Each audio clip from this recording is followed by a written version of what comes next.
bukol sa matres. May anak man mga ovarian cyst. And siyempre magpunta, usually, mga patient, example OB, minsan pag may mayuma ka o may bukol ka, automatic yan, operahan yan. Yun ang role. Because we doctors, we are, kumbaga, train kami to treat talaga. But because ang iba naman, wala sang kwarta di ba? Hindi basta-basta mga operasyon. So, damo ako patient na simply, hindi nyo kaya ang operasyon, try natin si Barley. And so good so far. Almost hindi man 100%, but 99% of my patient na may mga goiter, may mga ovarian cysts, may breast mass, may mga kung saan-saan ng bukol, 99%. Wow. They are all gone. Wow. Nadula talaga.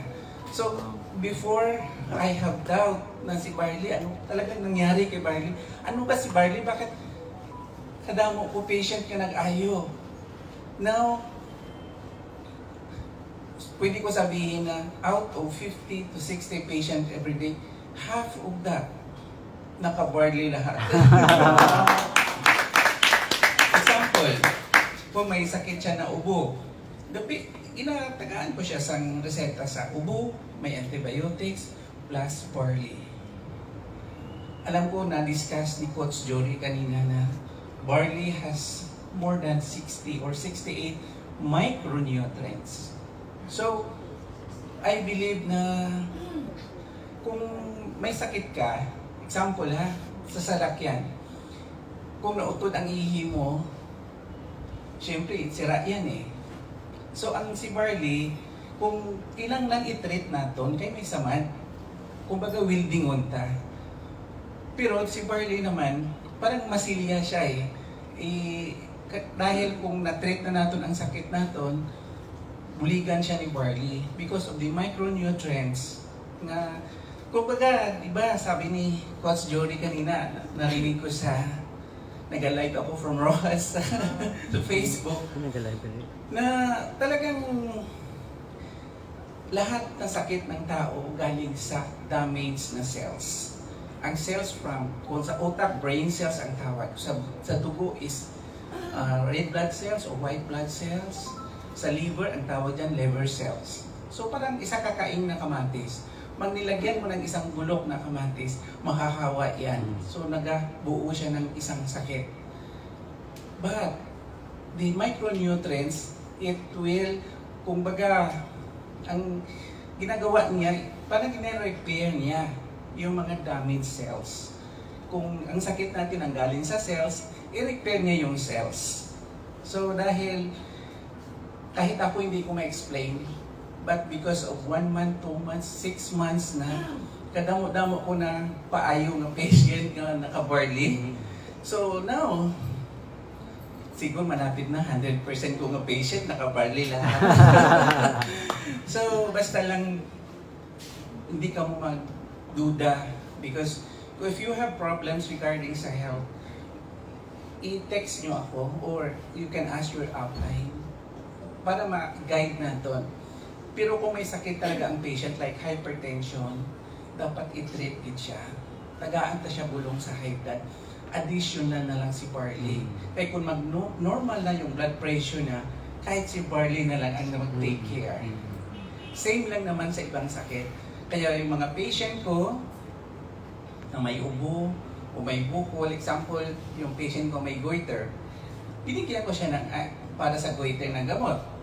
Pero, may Barley siya. Sabi niya, Dok, nung una, 2-3 years na ako nag-take sa goiter ko, hindi nagkupos ang bukol. Pero dahil sa Barley, dinagdagan ko lang siya ng Barley. Ngayon, wala na siya bukol. Wow. So, talagang amazing talaga si Barley. So, that's why nagtinguhagit ako nagkanto diri Subong kahit late ako. Kaya, I promise, kahit late ako, pero nakaabot man, no? Yes! Better late than never. Yes! So, dahil dyan, sige, ako na lang magbayad sa pagkain natin yan. Ano lang nila daw, no? Para inahan natin siya. Para... So, what if next month, gawin na natin regular? Yes! Baka tumapag din ako, bahala sa pagkaon nyo. So, para everybody happy. So, thank you so much for sa mga mentor natin. Ha? Gusto ko i-share sa inyo na pirmigid, always gid na yes, mentor tayo. Yes. Kasi mga mentor natin, alam na nila. Kasi si I Am Worldwide, parang naka-blueprint na, ang tawag dyan, parang natistingan na, na-prove na natin na marami ng yumaman, marami ng magandang nangyari sa buhay nila. So ngayon, yung mga mentor natin, kumbaga, kahit ako doktora, hindi nyo isipin na doktor ako ngayon. Kasi nakita ko, pwede ka man mag-go down eh. I-empty mo yung isip mo. Kasi yung iban sabi nila, networker ako, magaling ako. No. Si Barley, pamatian nyo ha. Yung mga mentor natin, magaling talaga sila. Na-prove na nila, kumita na sila. So, kung baga i-follow na lang natin sila, do not contradict sa mga mentor. Kasi ang mga mentor natin, alam na nila yung best para sa atin. So, ginaguide nila kita.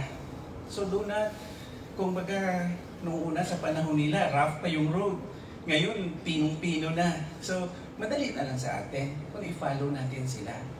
So, gani, every time talita yung mentor nyo, may guide sa inyo, gusto lang nila tulungan kayo.